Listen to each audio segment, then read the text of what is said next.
आगामी मोहरम व सण उत्सवांच्या पार्श्वभूमीवर बार्शी टाकळी पिंजर पोलिसांचा संयुक्त रूट मार्च।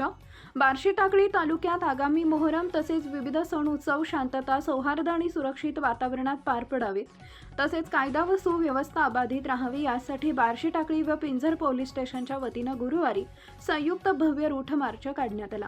या रूट मार्चमुळे नागरिकांमध्ये सुरक्षिततेची भावना अधिक दृढ झाली असून असामाजिक प्रवृत्तीच्या व्यक्तींमध्ये पोलिसांचा धाक निर्माण झालाय।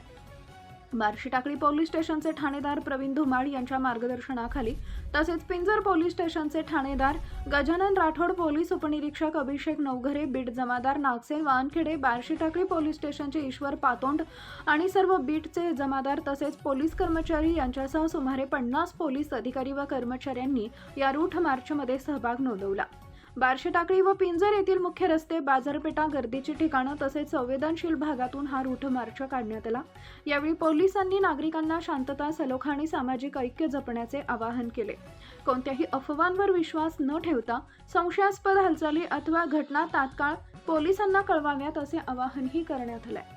मोहरमसह आगामी सण उत्सवांच्या काळात कायदा व सुव्यवस्था राखण्यासाठी पोलीस प्रशासन पूर्णपणे सज्ज असून समाजकंटक, अफवा पसरवणारे आणि शांतता भंग करण्याचा प्रयत्न करणाऱ्यांविरोधात कठोर कारवाई करण्यात येईल असा इशारा पोलिसांनी दिलाय।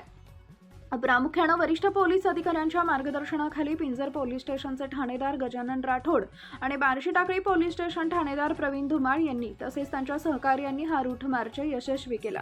प्रदीप गावंडे, अकोला जिल्हा प्रतिनिधी तथा कार्यकारी संपादक, धुमाकूळ, महाराष्ट्र न्यूज।